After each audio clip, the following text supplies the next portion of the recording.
I'm Monica Price and welcome to Cuppa TV.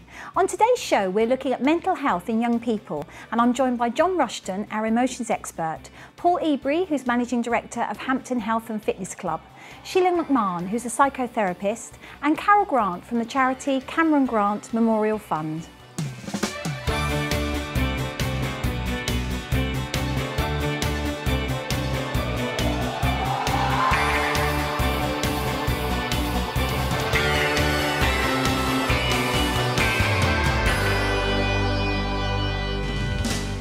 Health in the young is a serious issue and recent statistics have shown a rise in our young people. It has been stated that suicide is now the biggest killer of young men in Britain, claiming the lives on average of 3 young men a day. We should be discussing, are the government doing enough to help, or are the councils having their budgets cut in mental health, and what is the impact on families and people around them? Thank you guys for joining me. So we've got Carol, John and Sheila and Paul. Thank you so much. So, I mean, this is a serious issue. And Carol, if I may I start with you? And if you would like just to tell us your story and how you got to make Cameron's charity. Yeah, my son Cameron died 6 months ago. He took his own life. No one knew he had depression, but yeah, so he took his own life.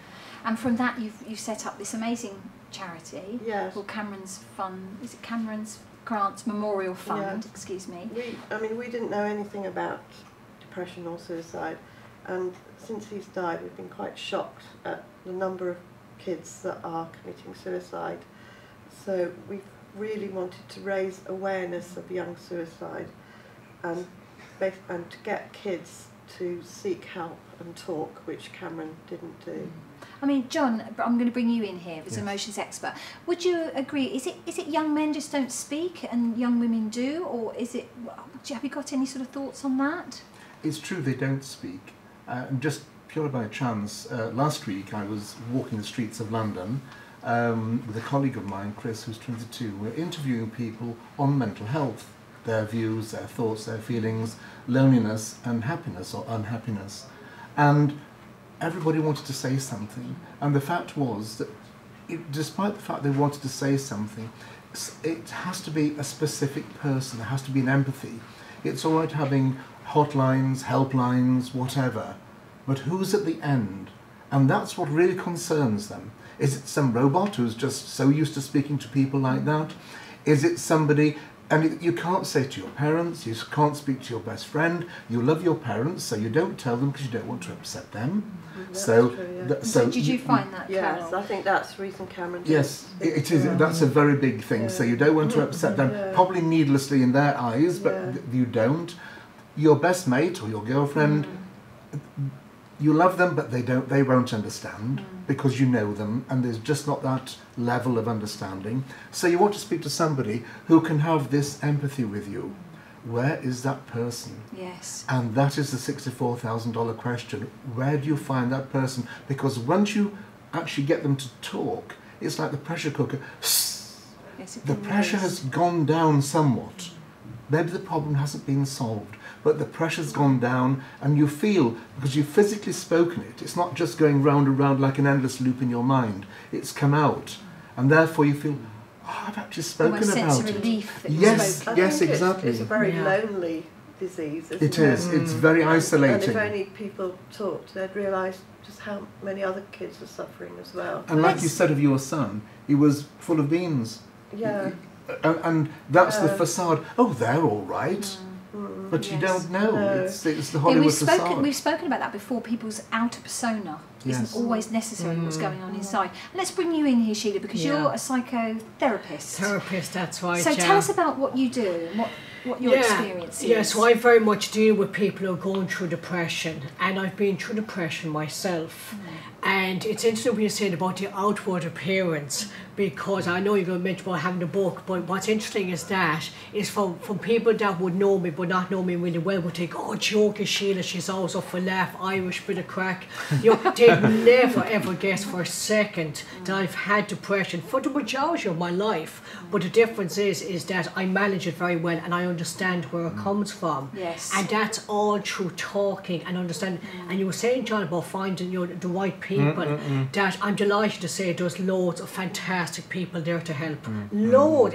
It's finding them and the right sort of help. I was going to say, because somebody's help for one person might not always be the right help for another person. Yes, Yeah. yes, yes. And Paul, let's bring you in here because you're from the gym, you're the managing director of a health fitness club. So is it important, Paul, would you say, to have a good diet, a good exercise regime, particularly in the young?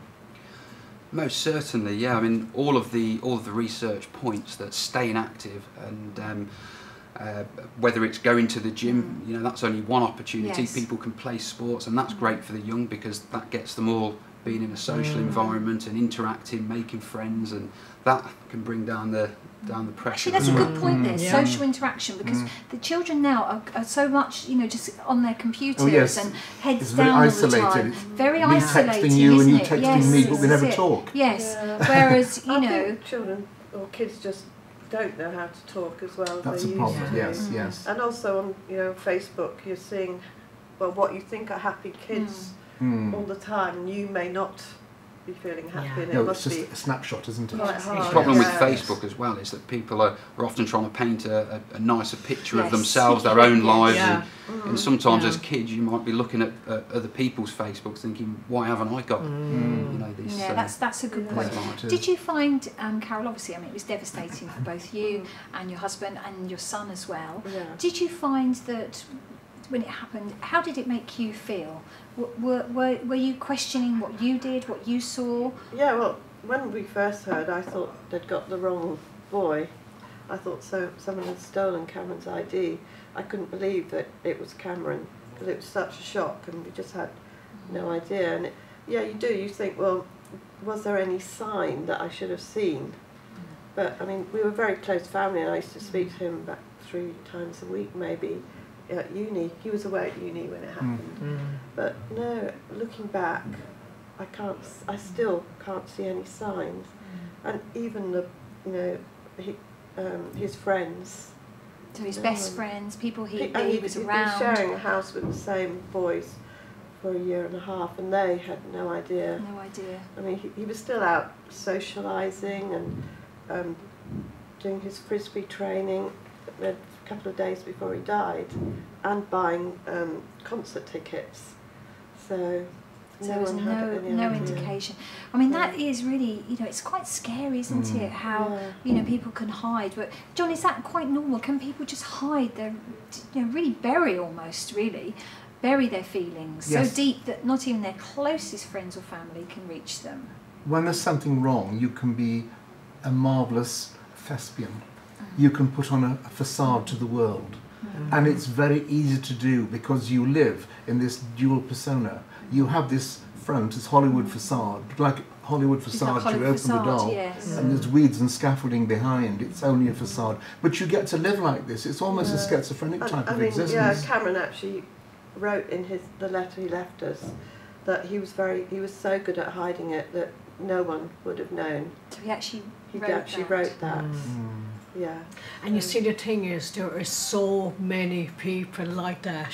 There is so many people like that. Well, the statistics, I think it was 16, we were discussing, weren't we, 16 suicides every day in the UK. But just those feelings, all like, ages. That's the thing, that's where I feel the problem is just a lack of communication, because we all have down days. We all have days where we think, am I doing the right thing, Yes. And the more you talk to people about having those sort of thoughts, and we think, God, that's normal. But when you don't talk about it, they get worse and worse. Yes. And what happens is when you're in a depression, it's so much different to being in a bad mood. You can't just snap out of it.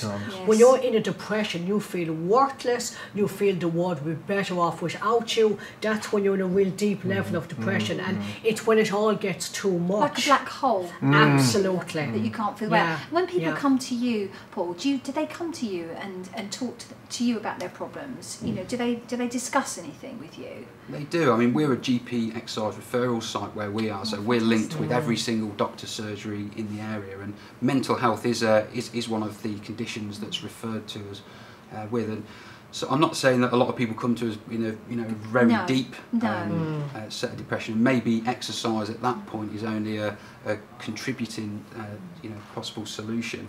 But when people come to us and they just feel low or they feel down, at that point, then them trying to break that cycle of them thinking negatively about themselves and doing something positive, empowering themselves with exercise, putting something into their weekly calendar to say, I'm going to do exercise on these days. So it's almost like exercise it is, which is fantastic, but it's almost like you say, the social, the putting something in the calendar, I'm going to go to do this class on this day every day.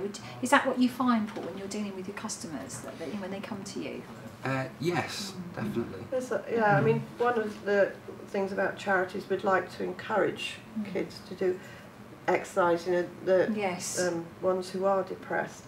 And there's a lot of research that backs up the claim that exercise is very good for depression, particularly sort of group activities, where like hill walking, where you get the chance to talk. Well, listen, we've got to take a quick break now, but we'll continue this chat after the break.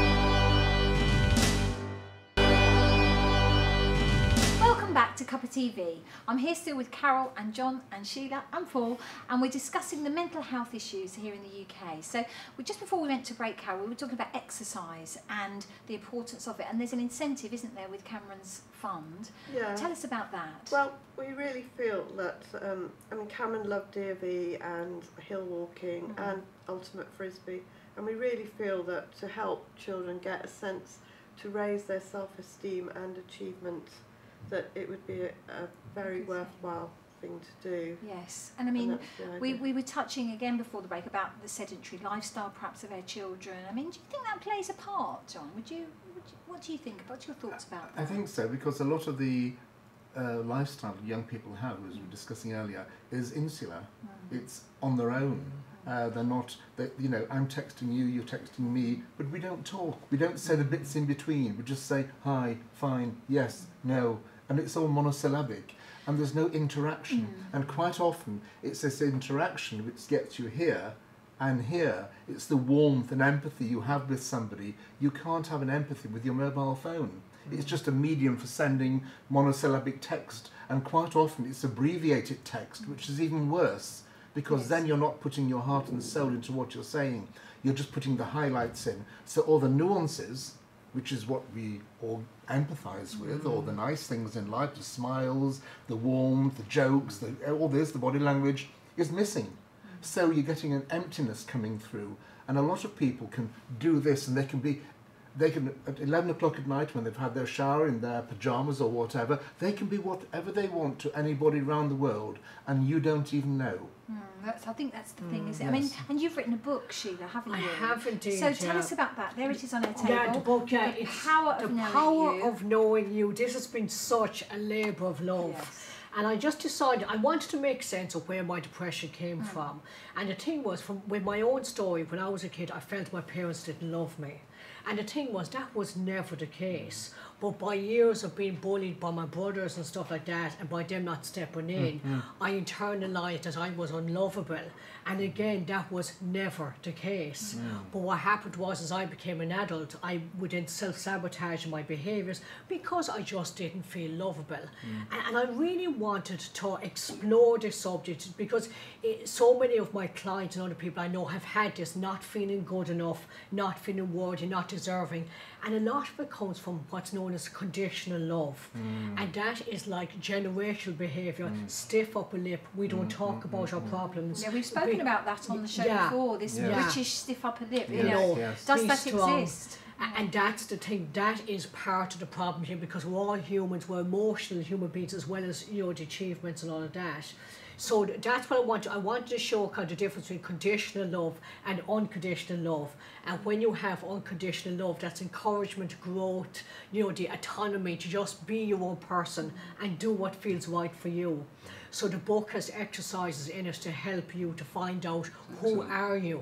You know, and I also did disclose about my own personal journey, and I did it for myself too as well, because I still had some unfinished business. The depression wasn't going away, and I thought, right, you know, I'll do whatever it takes. And I went back and interviewed different members of my family and my background, and I got those answers. It's the understanding makes a huge difference to breaking through depression. Like a self-therapy, really, by Yes. writing the book of self-therapy. Yeah, And yeah. would you say, Carol, with setting up the charity now in Cameron's name, was that your way and Evan's way and your son's way?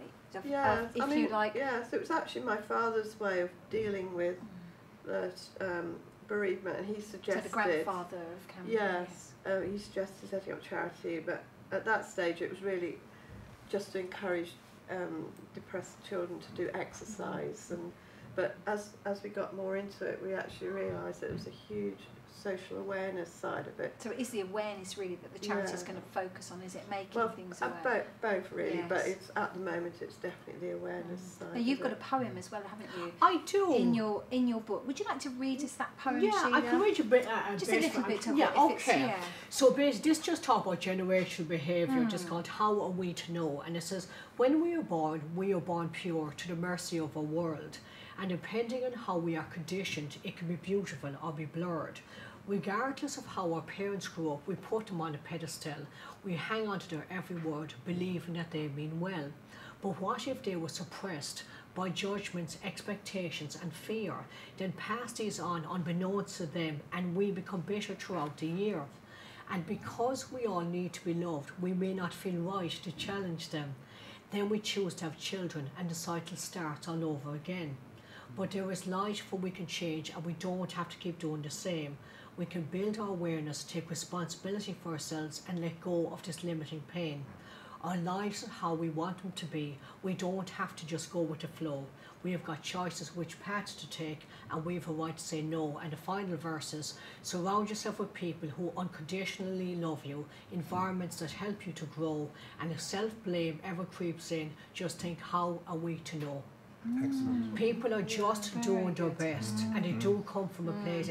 It's not intentional bad behaviours, and it's just about awareness and communication, that if you're in an environment where you don't feel you're being respected or loved, you just say it. Yes. Because Yes. people Yes. mean Yes. well. Yes. They mean Yes. well. Yes. And I mean, Paul, you're going to probably be helping with the charity then to sort of look at ways to improve awareness and with exercise, of course, is what you do. But do you feel that enough is being done?